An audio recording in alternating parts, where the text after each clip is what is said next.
Does it upset you when neighbours leave their bins out? Well, if it does, then you're in good company. Today we'll be taking a closer look at the nuances of everyday interactions that make up the monotony of life. Let's be told that the inside of the samosa is hot but still burn our tongues. Grab your knitting needles and a blanket because it's time for two old friends to sit around and sew a new patch into their quilt of friendship. So join me, Christian, welcome to Patchwork, under the covers with Josh. Welcome to Patchwork. Now, before we get started, the first thing I noticed as soon as I saw you tonight, Christian... It was very quick. Yeah, it was straight away. Yep. It was a glint in the sun from, not of the sun, of the light. The moonlight. The moonlight glinting off your ear. You've got a little earring now, don't you? I certainly do. Tell us about that. When did this happen? When did this momentous occasion happen? Can I just say it is a dream come true to have someone see the earring without you having to bring it up. Great. Because... to be fair, you did get out of the cart leading with your ear. I had the torch shining directly on my ear. So you're the first proper, friend to have seen it. So I'm debuting it tonight. I think wanted an earring since I first saw my uncle when I was younger with one. And how old roughly is that? I guess I was maybe 8. Great. And he was my uncle who was a bodybuilder, was a butcher, and for me... Candlestick maker. A candlestick maker. And I think for me, he was the epitome of cool at the time. It's all I knew, right? I knew 8 people. And of that, of the 8, the guy that... 1 in 8 had an earring. Yeah, exactly. I've thought about it for a very long time. And then finally, my partner and I went out and we executed. So I'm curious. So this has clearly been Should something... I do a quick little close-up for the people watching on the video. Well, I can't put my... It's very funny. You've had to put the cans not over the earring. But it's just a little gold ring, right? It's a little gold ring. In the lobe. No, what I want to know, right? Clearly, it's been on your mind for 20-odd, 30 years. Yeah. And it's finally... Well, how does 30 years of prep turn into... Oh, I'm going to go into the store now and do it. What was that final step that got you over the line? It had been a lot of false starts, talking about it, let's go next weekend. Okay, we'll go the weekend after. And then you forget, and it gets very easily deprioritized. Yeah. And then it just so happened that we had an open Saturday morning, and we were in the area, and my partner kind of was just, let's go to Northland Shopping Centre now. Essential Beauty at Northland Shopping Centre. What an outfit they've got. Right. Oh, really well done. And I paid nothing for the earring. Yeah. And here's their plug. So did you know which store you wanted to go to? Or is it one of those, you just rocked up? Nah. I couldn't. No if booking. I was doing something like that, there's no way. I know. I'm just picking the first store I see and rocking up. So the good thing was when I arrived there, the whole place was all piercings. It was right out the front, there was a wall of what do you want done? Yeah. And the rings and whatever studs you can get. And so I was, if they have got a business running with branding, look like they've been going for at least 5-6 years, surely they know what they're doing. Yeah. And the one thing that was important was that they offered needle instead of gun. Oh, that's a big difference. My partner describes the gun as quite terrifying. Jesus. So they put they put your lobe. This is unrelated to the piercing. They just put the gun next to your head. Go, are you ready? You want this? You really want sure? This? Yes. So the gun is they put the lobe in a gun and literally pull a trigger and it pushes through. Yeah, punches through. Whereas the needle is a needle, and it is an incredible thing because not until the act of what was happening did I realize that there is a needle going through my skin. It was the first time I'd experienced the sensation of what does piercing through from one side to the other feel like. Yeah. And I was full of nervous energy before the piercing. I was very scared as well. And I was lying down and my partner was holding my hand. That's nice. And because I was genuinely quite afraid of the pain. And I'm sure they would see this all the time. Well, they would deal with grown men. I wish that the lady had been more accommodating of a grown man who was afraid of the pain. Got you. Instead, what she said was, well, the youngest I've pierced is 6 weeks old. 6 weeks? Yeah. So in some cultures, piercing from like when you're a baby is part of the setup. And she had hers done at 4 months. That seems And so when she said early. that babies get it done, I was like, oh, that feels like a bit of a challenge. Oh, yeah, right. Come on, mate. And I also didn't want to let go of my partner's hand at the time to be like, no, I can. Yeah. I don't want her to see this. Exactly. So I was a bit stuck. You're weighing up. Are you trying to impress your girlfriend? That's or right. Impress the beautician. Well, me holding my girlfriend's hand is not impressing her. Me asking for the support. And it was a really shocking countdown as well. Countdown. So she was like, okay, I'm going to count down from 3. When I get to 0, that's when you'll take a big deep breath in. And I was like, okay, cool. So 3, 2, 1, 0. Breathe in, then punch. And then no way. Shocking, right? Not only were the instructions bad, but is that not what she did? She didn't do. She went on 2. I felt the pain from 2, and I was like, oh my God, I haven't taken my breath yet. I meant to breathe. I forgot to breathe. Oh no, I'm gonna feel the full force of this pain. But maybe that's the classic: distract. Yeah. So she was in. She flooded the zone, and it was. I realized as well, like it was a hot pain. Great, like a real. So sexy that pain. Oh God. Do it again. One more. And you.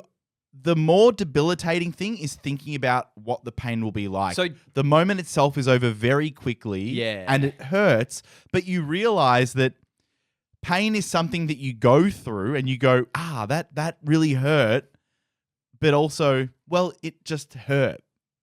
That's all it was something that hurt momentarily. Yeah, that's especially when it's voluntary, right? I guess that's the difference. Yeah. You're like, there's a discomfort here, but I've chosen to do this, and all it is a pain signal. It's a pain signal that happens very quickly, and you go, okay, I guess, because maybe that was the most pain I'd experienced in a single moment. I'm not sure. I can't think back. How did it compare to getting a vaccine or taking blood or something like that? Oh, no. Much more painful. Okay. But I'm sure there'll be some people that say it's not painful at all. Did it feel very like hyper-localized, your lobe?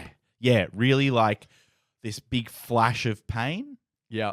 And then sore. Then sore. Pain, then sore. Pain, then sore. But maybe some people find it fine. But and so the process is they pierce through with the needle and then get the ring? Or? Yeah, they put basically the needle through. So apparently what my partner saw was that they insert with the needle. So on the outside of the needle is a plastic kind of tube. So they put the plastic tube through with the needle. Oh, and that like take holds. the needle out. Tube is in, then put the ring in through the tube, remove the tube. It's great. Really clever. They figured it out. And now I've got a nice little ring. Looks great. And I'm teetering between pirate and, I don't know.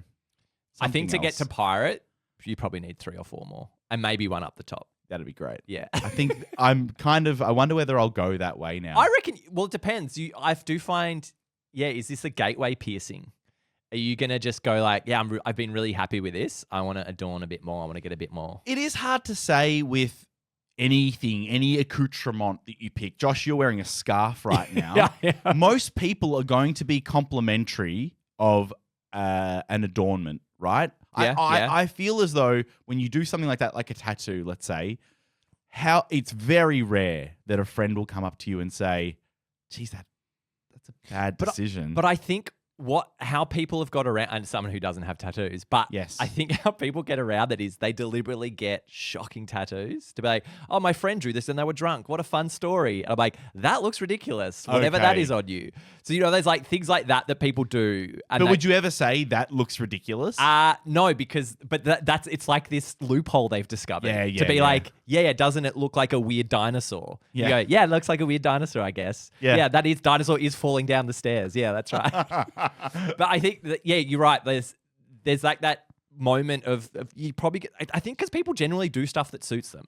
I think it's rare that I think, especially as you get older and you work out your look and your style more, I think it's rare that you take missteps. That's a really good point. Yeah. It's rare that someone does something that doesn't suit them, and then when they do, you can tell that it doesn't suit them. I think as well, because in terms of it suiting people, sometimes we sort of talked about this before. When you get something right and you get a lot of compliments, Yes. you're kind of like, what was I doing before? God. Yeah. Like, so to be able to get it right and make those choices, and I'm in the moment a bit now, a little bit, I've grown my hair out again, and I haven't cut it. I've been waiting to cut it. I just haven't made the time for it. But I know it's going to be so much better just to shape it and trim it up a bit nicer. Sure. I know when I do that, I'm like, should have done this 2 months ago, mate. I know that moment's What's coming for me. stopping you right now from doing it? Don't want to wait in line ages on the weekend. So trying to work out a day You midweek. have Mondays off. They're not open on Mondays. Classic.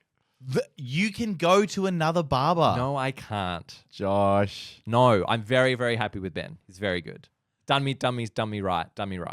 Okay, fine. I respect that. So one thing I do want to know, Yes. in terms of getting this adornment, this accoutrement, as Let's we say. said, Yeah. what do you think that is? That feeling of, I want to get this thing. I want to have this thing on my body. I want it to be there all the time. I It's a reckon it'll weird look thing, sick. isn't it? Because it's the same with tattoos. It's why does someone want to do this thing that alters their body? What is it? Why do I want a small gold titanium ring hanging out of my... With a microchip embedded in it. Why do I want that? Yeah. But is it... It's just you're like, I'll look cool. I'll look cool. I guess there is definitely something about looking cooler. Yeah. And something about I would like to do something a bit different.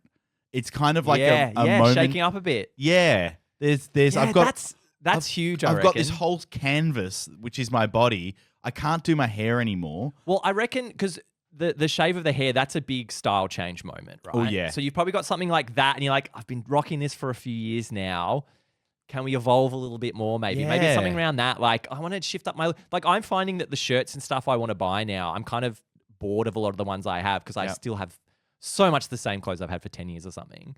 But anytime I get new stuff, I'm like, cool, I really like that. And that feels like a nice little evolution as you go. What's a fundamental shift to your look that you've gone through, let's say, in the last 5 years? Has there been any conscious effort on your part? Just I remember when haircuts, you haircuts. bought... No. Can I say one? Linen shirts. Oh, you think that's been a big From shift? about 5 years ago. Yeah, you they're good started over buying summer. linen shirts. Yeah. And that was a to big be- step up. To be fair, don't think I bought any myself or gifted. Or but gifted, Yeah, okay. yeah. So Well, people can't put that as me. recognized Yeah. that you looked good in a linen shirt. I think I took a few more chances on some of the shirts I bought when I was away. Yeah. And I was like, the thing that I got drawn to, just follow your nose. So the thing that I was like, oh, that looks kind of cool. I'll grab that. Yeah. Yeah. What do you think your pain threshold's like?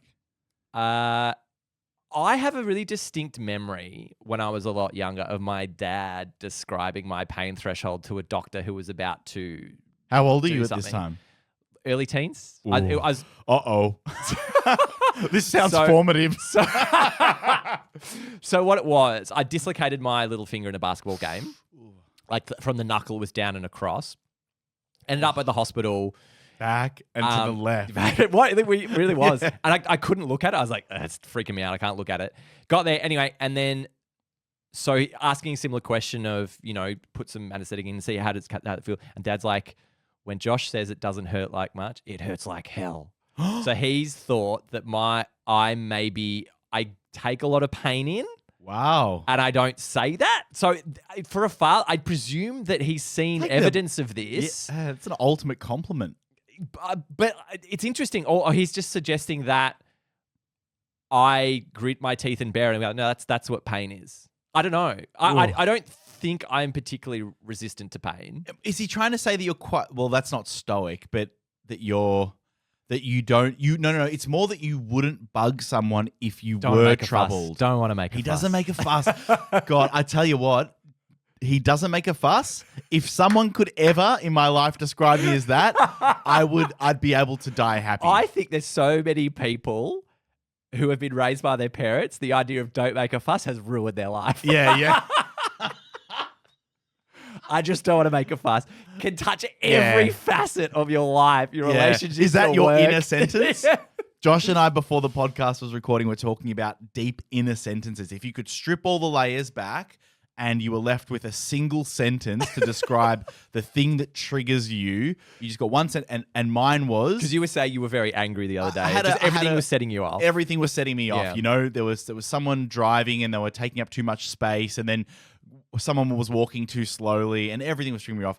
And I realized I was just like, I just said a thing. I was like, that's just not good enough. And I realized that was the sentence. And it's like, if that's there at the kernel of every thought, then you're fucked. You know what I realized? Yes. That's like your Game of Thrones house motto. Oh, God. Oh, my God. House Pisasali. That's just not good enough. It's not good enough. We'll have to build it bigger. And then house porter is just don't want to make a fuss.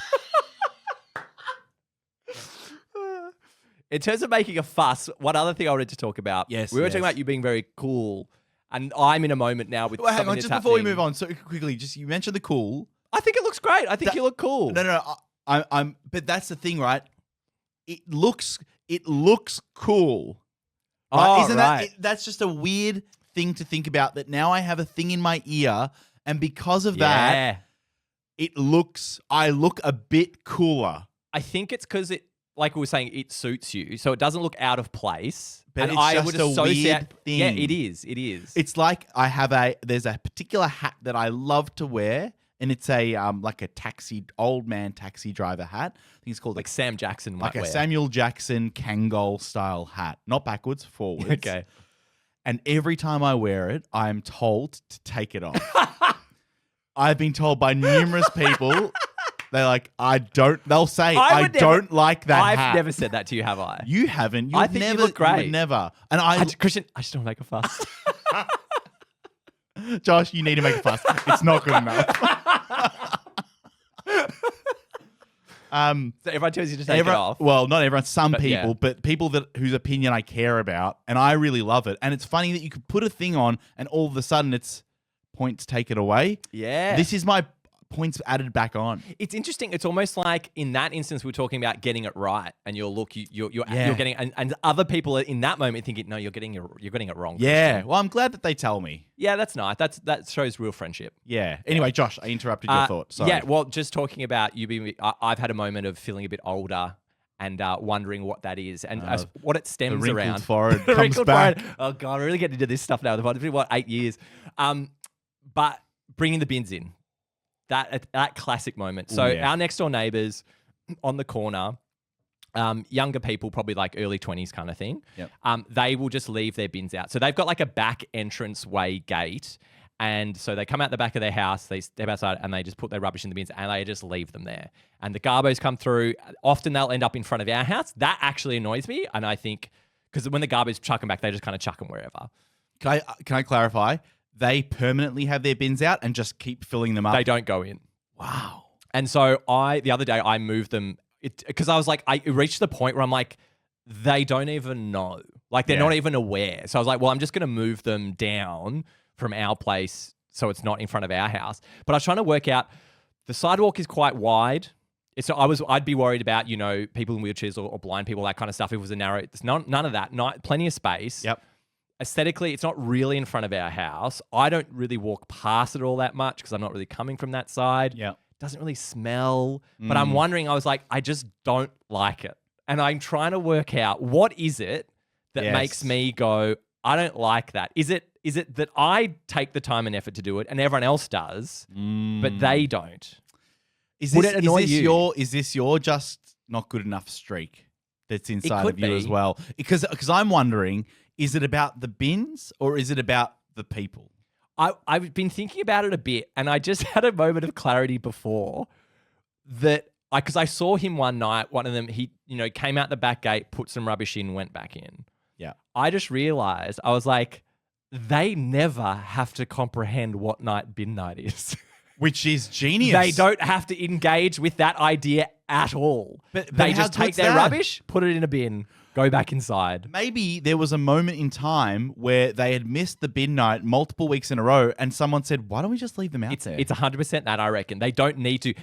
I think the thing that annoys me is it's incredibly easy for them to bring their bins in. They've got a back gate there. They would just bring them in and put them out. So that is something that annoys me because ours is a bit of a pain in the ass to bring in and put on our front doorstep kind of thing. Yeah. So I think that's what annoys me, but it really doesn't affect me. And I'm wondering, am I the kind of person to ring on the doorbell and go, hey, folks, can you bring your bins in, please? Oh, Would you do that? Absolutely not. Yeah. Absolutely not. Because you have to understand that that they're probably the type of people that wouldn't think it would bother anyone. Yeah. And it seems quite petty. It does seem petty, doesn't it? Yeah. Because it's I understand not really where you're affecting coming me. from. Is it aesthetic of the street? Is that kind of what it is? No. I think it's deeper than that with you. Okay, good. I think it's about I've done my bit. Doing the right thing. Yeah, it's there's a social contract here. Yeah. Which is bring the bins in, the street looks nicer. Yeah. Or are you upset that they found a loophole? I didn't realize that till now. I think it annoys me that it's very easy for them to bring their bins in and be out of the way at the back of their house. I think that's what troubles me. Okay, so let's say that you could access the back of their house and bring their bins in for them. No way. No, but this is will define whether it's about the bins or the people. Yeah, shit. So if you could every week take the 2 minutes and bring the bins in for them. It's, you know what's interesting? Already I find it a bit annoying at my house. Because I'm like, the bins in. Well, because I normally do it which I'm fine with. I do it every week. But when I know there's been people around the house for the day, I'm like, all right, I guess I'll do it. You know, that kind of idea. Yeah. But it doesn't annoy me so much because it just gets done and you don't think about it again. But I think, and then I think it was might have been my girlfriend or might have been George, my housemate, saying that maybe these young people in this house, they don't get it because no one's ever said, hey guys, you should bring your bins in. So maybe this is a learning opportunity to teach them. They know, Josh. Do because they? They see the rest of the street, there's no bins out. But I don't think they do. They would have to know, and they're choosing to leave the bins there. And but they're just not engaging with it at all. Let's play this out, right? You're approaching the door. I am your neighbours. Go. Knock, knock, knock. Oh, so I'm coming to you. You're Josh. Hey guys. Let me answer the door, please. I'm just in the bathroom. I've got a Ring camera. Yeah. Be there in a sec. That's me opening the door. Okay, good. Okay. Oh, hey, mate. I'm so sorry. You're in a towel. Hey, mate. How you going? Hey, I'm just from next door, and I know it might seem a bit silly, but I noticed you guys tend to leave your bins out a lot between after the bin day. Do you mind, just because sometimes, it's left in front of our place, people leave a bit of trash around. I noticed a lot of dog poo going in your bins. Do you reckon you guys could bring them in after bin night on Fridays? Yeah, sorry. Yeah, we definitely can, man. Absolutely. It bothers you? I guess it's really convenient for us. We missed the bin night a couple of times and yeah. See, what I do is I have a Google Calendar reminder on Thursday. That's just something I do. Yeah. But yeah, it'd just be really nice. I'm not going to speak for the whole street. I'm literally just speaking for myself. I'm not going to pretend that everyone's talking about it. Yeah. But I don't know. It's just a nice community-minded thing that everyone brings their bins in. And it makes it a little bit nicer, a bit smells, a bit, all that kind of stuff. It's right near my housemate's room. Her bedroom's right there when she opens the window, that kind of stuff. So yeah, if you could, great. Look, if you forget every now and again, I get it. But yeah, just thought I'd mention it. Do you mind if we leave it out? A little bit, yeah. But I've said my piece now, so I'll probably go home and I won't push it any further. Do you want to come inside? No, I don't think so. Is that a threat? It's quite the opposite. Okay, yeah, sure. I love that scarf. Jeez, I think so cool. Now my internal monologue kicks off. Oh my God, this wasn't part of my plan. What am I going to do? Do I go in? We've all got earrings in here. How do you think that went? Really well, actually. I think it comes back to the idea of any confrontation is terrifying to me. To a lot of people. So I would but you've asked for what you wanted in that situation. Yeah. The worst that can happen is that you have a sour relationship with your neighbors, or he goes inside and says, this fucking guy next door has asked us to bring the bins in. Yeah. Yeah. And then they'll go, Oh, is that what you're supposed to do? But you know what'd be interesting is, and I think I really don't care what they think of me. Yeah. So I still think one of the funniest things I did was coming home when I was working more at the bar. I think it was like 5 o'clock. There was some big wedding thing. They had tons of lollies that they didn't eat. So I literally had a garbage bag filled with like minties and just all these kind of like fantastic, all these kind of different lollies. And they were having some sort of party out the back. And I was like, hey, this will be fun. And so this bag, and I just open the back gate and I go, anyone want some lollies? And I went, oh yeah, sick, man. Where the fuck did you come from? And then grabbing the lollies. And then I left and I heard them go, who the fuck was that? But I didn't care what they thought of me. I was like, this will be a fun thing to do. Give all these people who, having partying all night. Just sitting outside. It's concerning that they didn't know that you are the neighbour. Like, I know who my neighbours are from. Nah, we never see them because it's on the corner. They're oriented on the other street, so we get the back of their house. That's quite racist. But I think that's the difference. It's not like our front doors and we bump into them. Their front door is round the corner. Yes. So we only see that rear access to the building. Also, from that story, that implies that there is an age in which it becomes acceptable to accept candy from a stranger. At 5 o'clock in the morning. Yeah. What age is that? Is that because it must be 18, right? I just go, guys, you guys are far too trusting, okay? Yeah. This could have been anything in these. Shit. These taste like rat poison. But there is a little part of me that does smile when I see, because when I moved their bins the other day and I saw dog shit in them, I was like, good. Yeah. That's what you get. I I'm only playing devil's advocate here, but yes. I totally understand that feeling. I get really, really frustrated with anyone who doesn't have any spatial awareness. Yeah. And so that is like, it never really affects me because I can always take measures to, walk around them or whatever it is. But if someone stops dead while they're walking in the street and I'm behind them, I would like to put them in a bin. You know the classic, and I had it the other day. So someone walking toward, maybe they're with someone else walking towards you, and they're looking at something over their shoulder, and they're really starting to veer into you, and this is hell. And then they turn around and they're like, oh, right in your face. It's like, come on, man, look forward when you're walking. Yeah, but that is just like, again, it's not good enough. Like the idea that you exist. That's what it is. It's this idea that you exist alone in space and everyone else around you is what's that term? NPC. A non-playable character. Non-playable character, yeah. That I think is my biggest grudge in this world. Yeah, and I found that I've got better at that is like a fundamental statement, right? Yes. Understanding that is obvious to me, that is clear to me. That's how I live my life. Yeah. But understanding that other people, it's not even a choice. It's just a complete absence of like even, what's the word I'm looking for? Like that as a care.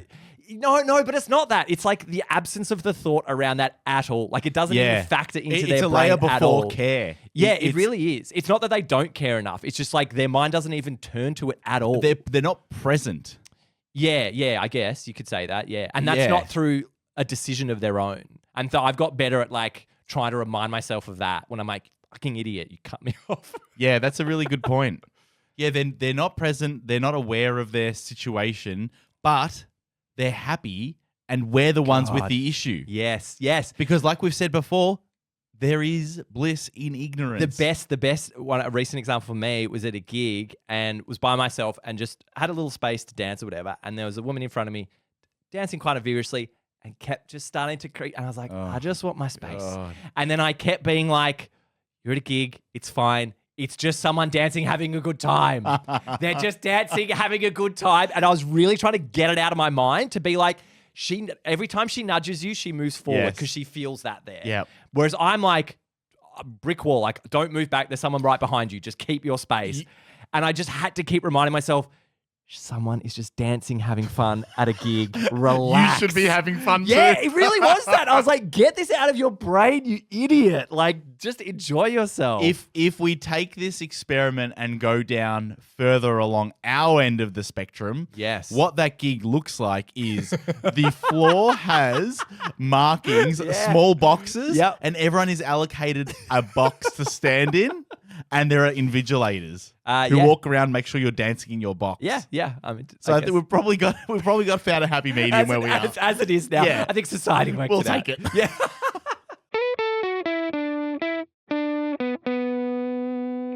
Well, there you have it, folks. Another episode of Welcome to Patch in the bag. Welcome to Patch. Oh, God, I'm so bad at this. Normally I have Dion to do this, but obviously Dion's away again. Hopefully have him back soon. But thank you again, Christian, for joining me for Thank this you, Josh. episode. Thank you for having me. Yes. At my mum's house. At Patch. Yeah, as a reminder, across all the socials, if you want to catch up, we might try and do some polls and stuff on socials just to increase engagement. I'm happy to do anything at this point, honestly. I'm up for anything. A reminder as well. Let's do this with one person Yeah. next time. See how that goes. New experiments, guys. We also do love hearing from you. If you want to get in touch on socials, it's always lovely to get messages. And some people suggest ideas and we do stuff. It's always really good. Also, some people commenting on the YouTube videos, which is awesome. Thank Yeah. you so much. It's good to know that people are watching them. Even though we can see the views, it's good to know people are engaging as well with Yeah. them. If you do want to support the show, a couple bucks a month, go to patreon.com/welcome to patchwork. Thank you to our existing patrons. They get a little mini bonus episode in the off week. Yeah. Um, Last week's bonus was fire. Yeah. Says the guy with the earring. Yeah, that was a lot of fun. I think we were for like 20 minutes or something. Yeah. So that was a deep It's dive. a third of another episode. It was a deep dive into Josh's furrowed brow that doesn't uncrease anymore. Oh, God. Well, as we do every week, we sew a new patch into our quilt of friendship. Christian, what patch did you sew this week? Thank you, Josh. I'm in the wrong patch notes, so I'm going to go back to the right notes, and then I go, okay. Thank you, Josh. This week, I sewed into my patch, you avoiding confrontation by wheeling in your neighbour's bin filled to the brim with lollies. Yay! And Josh, what did you sew into your patch this week? Thank you, Christian. My patch this week is me piercing the lids of my neighbour's bins to make our street aesthetic a little bit cooler. Thank you very much for listening. Welcome, Patch Up, for another week. I've been Josh. And I've been Christian. Goodbye. Goodbye. Goodbye.